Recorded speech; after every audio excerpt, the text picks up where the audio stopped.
Pag-aaralan ay nasa aklat ng Epeso, Kabanatang 3, at Kabanatang 3 hanggang mula sa talatang 1 hanggang 20. Okay, basahin po natin, no? Sige po, Pastor, makinig. Pasensya na po kayo, ha? Sige. Ano, makikinig po kami. Sige po. Ang gawain ni Pablo sa mga hintil. Dahil dito akong si Pablo ay bilanggo ni Kristo Jesus alang-alang sa inyong mga hintil. Pag sinabing hintil, tayo po Amen. tayo mga hintil. Kung tunay na inyong narinig ang pagkakatiwala sa biyaya ng Diyos na ibinigay sa akin para sa inyo, na sa pamamagitan ng pahayag ay ipinaalam sa akin ang hiwaga, gaya ng nauna kong isinulat sa ilang mga salita. Sa inyong pagbasa ay naunawaan ninyo ang aking pagkaunawa sa hiwaga ni Kristo, na ang mga hintil ay mga kapwa tagapagmana at mga bahagi ng katawan at mga kabahagi ng pangako kay Kristo Jesus sa pamamagitan ng Ebanghelyo. Tungkol sa Ebanghilyong ito, ako'y naging lingkod ayon sa kaloob ng biyaya ng Diyos na sa akin ay ibinigay ayon sa paggawa ng kanyang kapangyarihan. Bagaman ako ang pinakahamak sa lahat ng mga banal. Ang biyayang ito ay binigay sa akin upang ipangaral sa mga hintil ang mga di masukat na mga kayamanan ni Kristo at maliwanagan ang lahat ng mga tao kung ano ang pagiging katiwala sa hiwaga. Sa lahat ng panahon na inilihim ng Diyos na lumalang sa lahat ng bagay upang sa pamamagitan ng iglesia ay maipaalam ngayon sa mga pinuno at sa mga kapamalaan sa kalangitan at iba't ibang anyo ng karunungan ng Diyos. Ito ay ayon sa walang hanggang panukala na kanyang ginawa kay Kristo Jesus na Panginoon natin. Sa kanya ay makakalapit tayo sa Diyos na may lakas ng loob. Amen. Magtitiwala sa pamamagitan ng ating pananampalataya sa Kanya. Kaya hinihiling ko na huwag kayong manlupaypay, mga pagdurusa ko dahil sa inyo na ito'y para sa inyong kalwalatian. Dahil dito ay iniluluhod ko ang aking mga tuhod sa Ama, na sa Kanya ay pinangalan ang bawat sambahayan sa langit at sa lupa, upang sa inyo ipagkaloob niya ayon sa kayamanan ng Kanyang kalwalatian, na kayo'y palakasin sa kapangyarihan sa pamamagitan ng Kanyang Espiritu sa pagkataong loob, upang si Kristo ay manirahan sa inyong puso sa pamamagitan ng pananampalataya, kung paanong kayo'y nag-uugat at tumitibay sa pag-ibig. Aking idinadalangin na magkaroon kayo ng kapangyarihang matarok kasama ang lahat ng mga banal, ang luwang, ang haba, taas, at lalim, at upang makilala ang pag-ibig ni Kristo na higit sa kaalaman upang kayo'y mapuno sa lahat ng kapuspusan ng Diyos.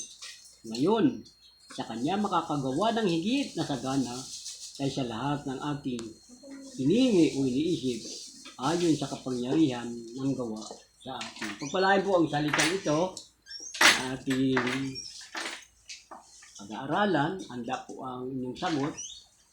At bago natin ito ipaliwanag, tayo po ay manalangin saglit bilang pagpapasalamat sa Panginoon.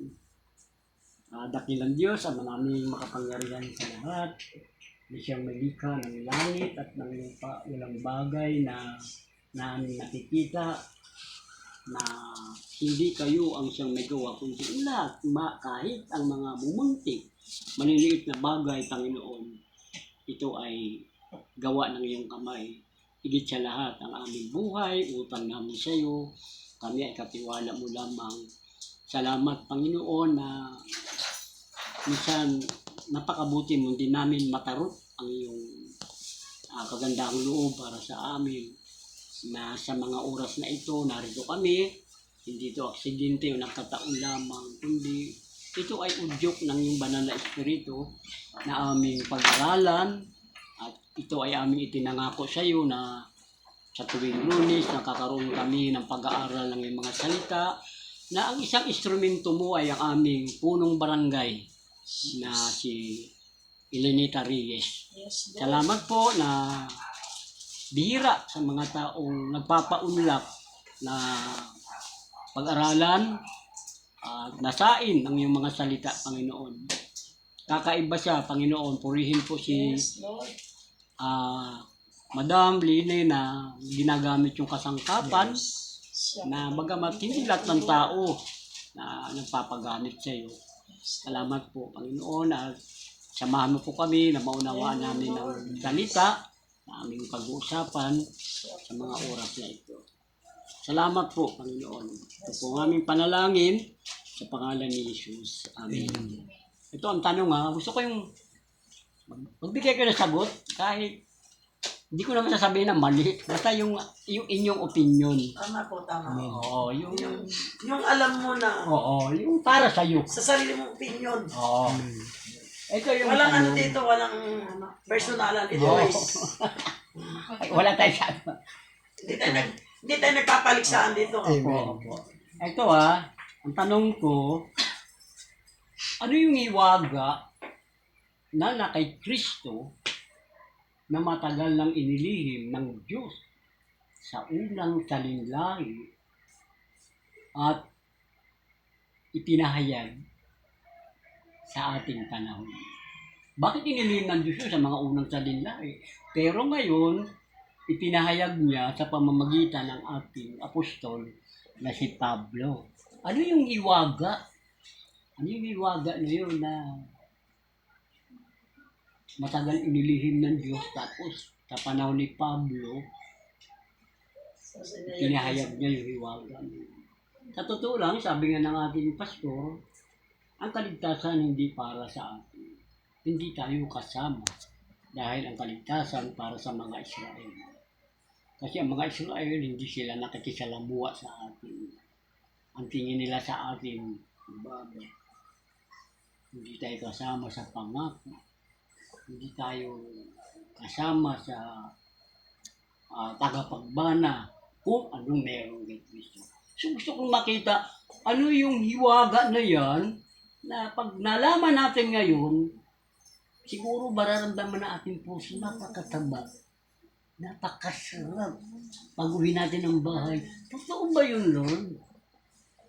Ako, pastor, sa sarili ko, di ba sabi nga nung new, ano na tayo, new. Di ba, nakalagay new. Yung dati, bago na tayo ngayon. Pero po sa akin, sa pananaw ko sa sarili ko, pangunawa ko, ang binigay ng Diyos ang kaligtasan. Nakalagay sa silang sa 4:12 sa gawa. Binigay ng Diyos sa silong ng langit. Ang nananampalataya, bibigay niya ang kanyang ang kaligtasan sa tao, sa atin. Di ba po? Kung manampalataya tayo. Di ba po? Yun ang aking na hindi ko malimutan yung Gawa 4:12, ibinigay ng Diyos sa silong ng langit. Pwede. Di ba po? Hiwaga yung kaligtasan. Kasi Kasi kaligtasan pangalawa sa pangunawa ko na nabilang tayo bilang anak niya sa panampalataya sa kaharian ng Diyos Para yung basta nagligtas na tayo, binigyan tayo sa silong. Kagaya sa 4:12. Gawa 4:12. Yan ang hindi ko malimutan sa buhay ko, pastor, sa lahat ng memory verse. Kasi one time, nagka-problema kami nung time na yun sa isang pastor. Nabasa ko yun. Inaano ko na yung pastor na pinatawad ko na siya. Na ano siya sa akin. Yun ang hindi ko malimutan sa buhay ko. Wala pa ako nung time na yun. Pero nabasa ko, bago pa lang ako nakakilala sa Panginoon. Nakita ko memory verse na yun. Kaya hanggang ngayon yun ang aking taglay sa buhay ko. Kaya sabi nga niya, tanong nyo nga, paano yung sikreto? Yung pong ang panahon, yun ang ano ko, paunawa ko. Gawa 4:12. Yun ang hiwaga. Opo. So, Pastor, ako sunod sa ha. So, yung hiwaga na ipinalam sa atin ng Lord, yung kaligtasan na ibinigay niya sa lahat ng tao, at ang nakakaintindi lang nito, yung mga pinili at tinawag ng Diyos. Kasi kahit kahit iano natin ito sa kanila, kung hindi nila ito maintindihan at maunawaan, hindi talaga natatanggapin eh. Kaya sa atin, malaking hiwaga to eh. No? Na tayo ay naunawaan natin yung tinatawag na kaligtasan na ibinigay sa atin ng Panginoon. Sa mga tao na wala silang hiwaga, di ba? Amen. Parang ano yung pastor mo. Mystery yan, English eh. Oh, Mystery. parang mapalad tayo sa biyaya. Amen. Misteryoso. Parang ano eh, nabilang tayo sa anak niya eh. Ikaw, Sir. Ano yung pananaw mo? Ano yung hiwaga? Sabi nga ni Pastor, ibigay sila ang ating barangay, pong barangay. Kaligtasan, halos pareha sila, di ba? Hindi, pwede. Ikaw. Ano yung hiwaga? Na matagal inilihim yun, ha? Sa unang tao. Matagal inilihim ng Diyos. Pero sa panahon natin, itinayag kay Pablo na itinayag din ni Pablo sa atin dahil siya ang ating apostol. Kaya sabi nga, matutuwa ka talaga nung malaman mo eh. Di ba? Tagal mong ako pa nakasama sa kaligtasan. Salamat, Panginoon. Ikaw, sister. Iniisip ko eh. Kasi yung iniisip ko, di ba, yung ang nakaraang nung panahon ay nung naipahayag na si Aray Manunod nagtubos sa atin ng kasalanan, tinubusahin niya, di ba? Tapos itong sa ngayon kasi, yung ginawa niyang pagiging, di ba, nag-ikot siya sa ano na, nag-voluntaryo siya, bibigyan siya ng tulong sa mga ano. Sa ngayon kasi, kung iisipin mo, yung lahat ng gumagawa ng gano'n na, yung tumutulong ka sa tao, at wala kang hinahingad na kapalit. Parang isang hiwaga na rin yun na isipin mo, nabubuhay ka na wala kang inaasahan na kahit ano. Pero yung buhay mo ay napakagaan. Yun yung isang hiwaga na sa isang ano na tulad sa atin na pangkaraniwang tao. Diba? Parang ginawa mo yung utos na. Opo. Anong ginawa mo yung utos dito, ginawa mo na rin sa ulo. Yan, hiwaga yun. Salter. Wow. Ikaw, Kung wala, tutuloy na natin. Ito yun. di ba meron po yan? Meron pa. Meron ba? Meron yan eh. Apas na yun. Ito yung, wala na? Wala na. Okay, makinig ha. Ito napakasarap pakinggan. Isipin mo, hindi tayo karapat dapat. Sabi ko nga sa introduction ko kanina, ang kaligtasan o anumang bagay na hindi tayo nararapat, wala sa atin. Pero sinabi ni Pablo, ito yung hiwaga. Na ang mga hintil, tayo po na ang mga hintil ay mga kapwa, tagapagmana, at mga bahagi ng isang katawan at kabahagi ng pangako kay Kristo. Sipin mo, tagapagmana tayo. Diba?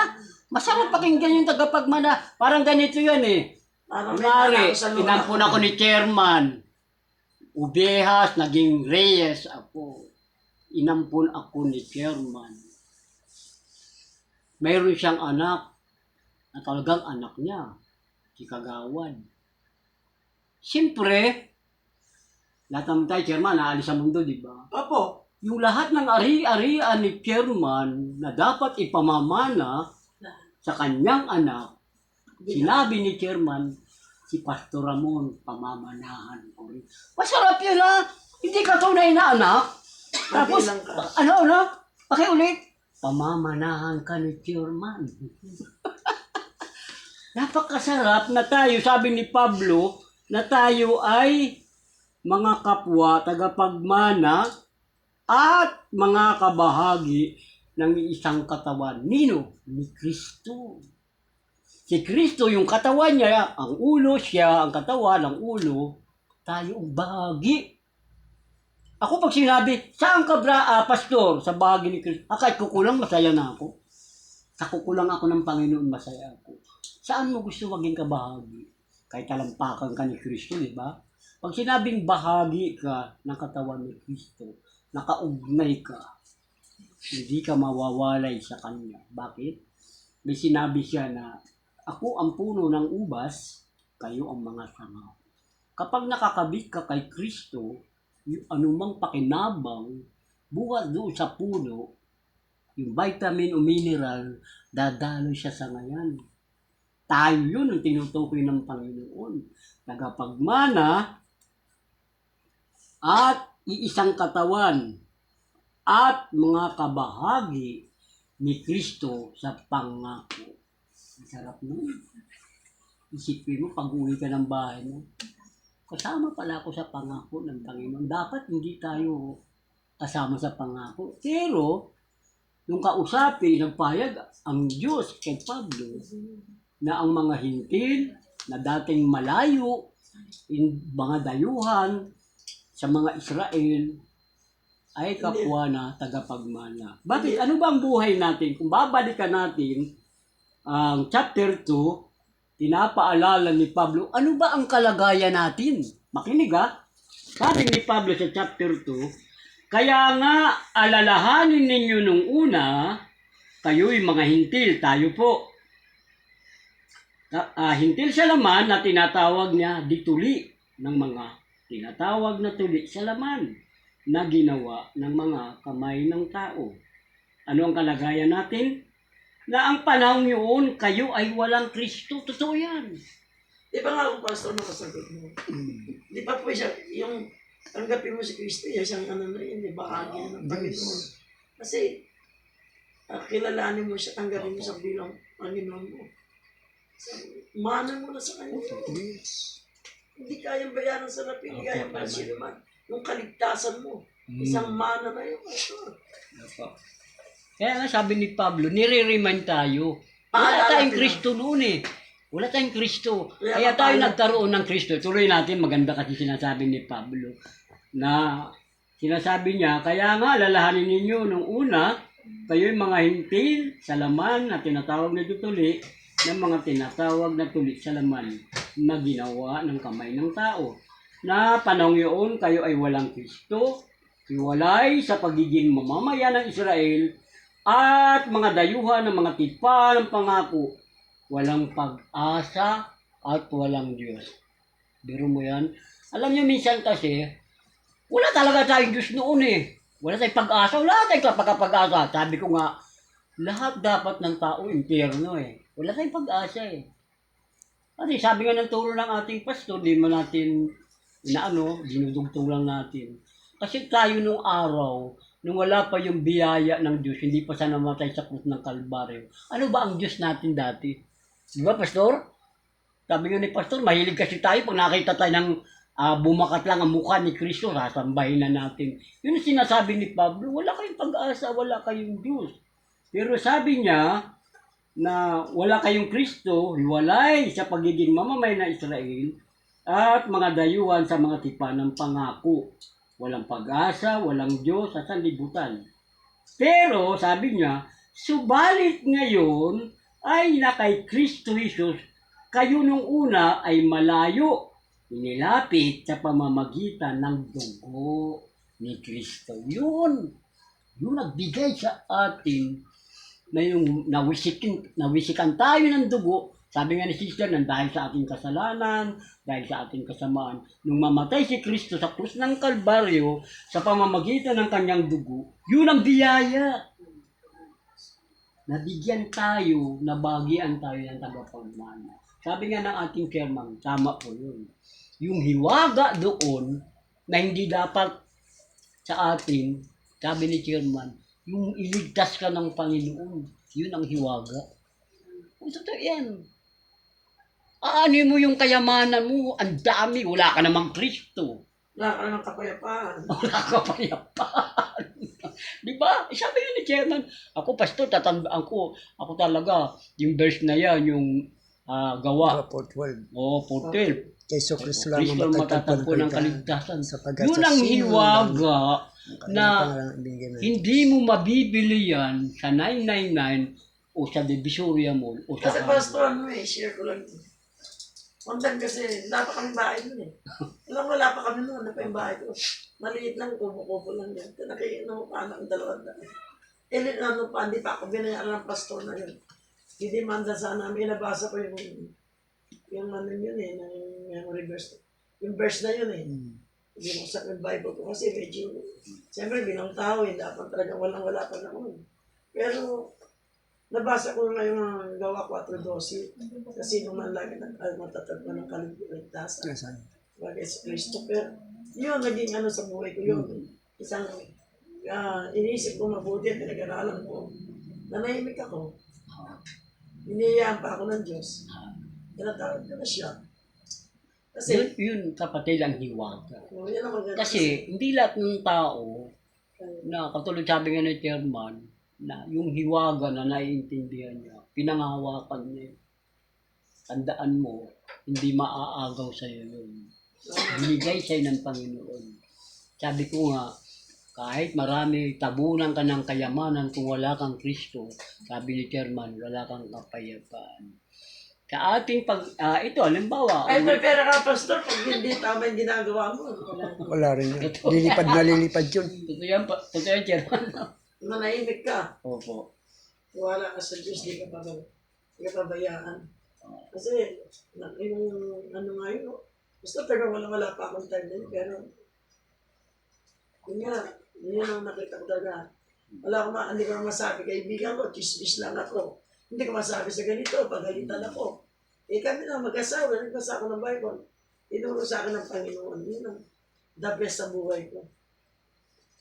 Hindi alam ng tao kung ano nangyari sa buhay ko. Diyos lang nakakalam. Tinugo ng Diyos, hindi niya ako pinabayaan. Hanggang ngayon. Kasi, nagtiwala ako at sa kanya ko lahat binigay ang buhay ko.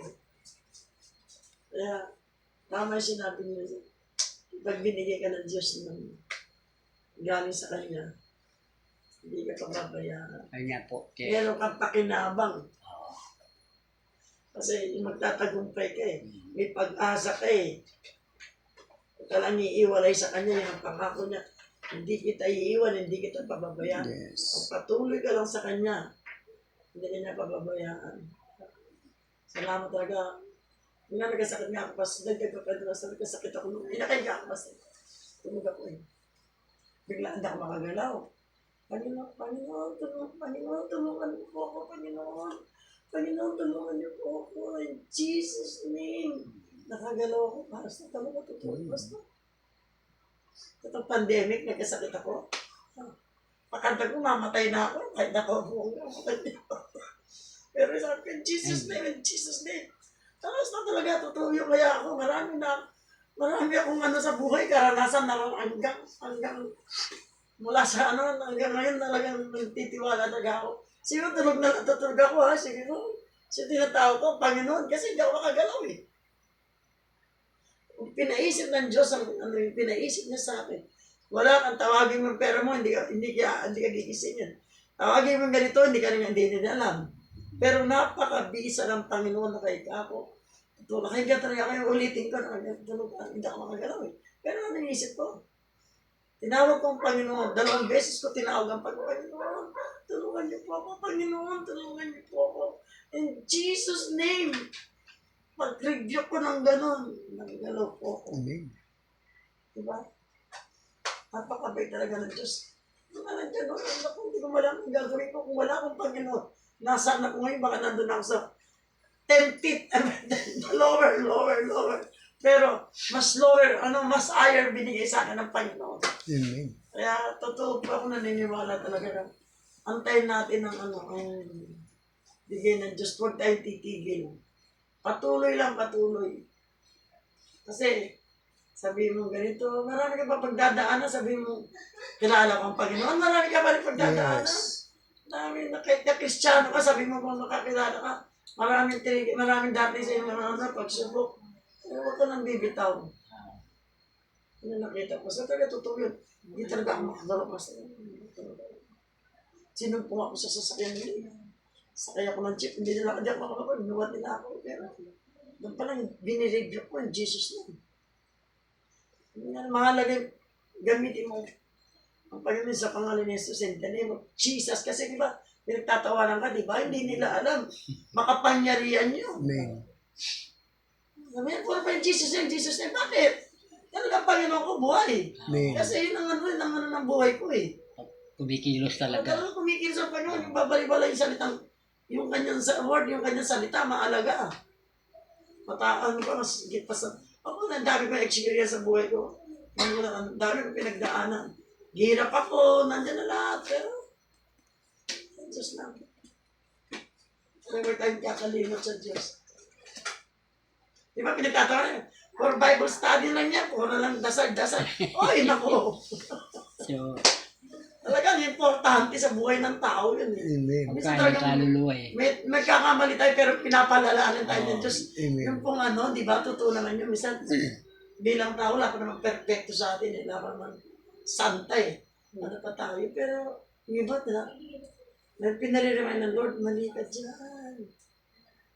Kasi di ko na-experience yung gano'n. Yes. Bilang Pastor Dick Poy, di ba? Nasa kayo sa amin. Pero, nare-remind, pinapaalala ng Diyos. Minsan nagawa ka ng kasalanan na kapag ano ka na sa kapwa mo, nandun yung ano eh. Di ba? Hindi anong tawag kagad eh. Oo, kaya sabi, hindi mo na ulitin yun eh. Kasi paano ka mag-example bilang anak, tatayo ka sa ano.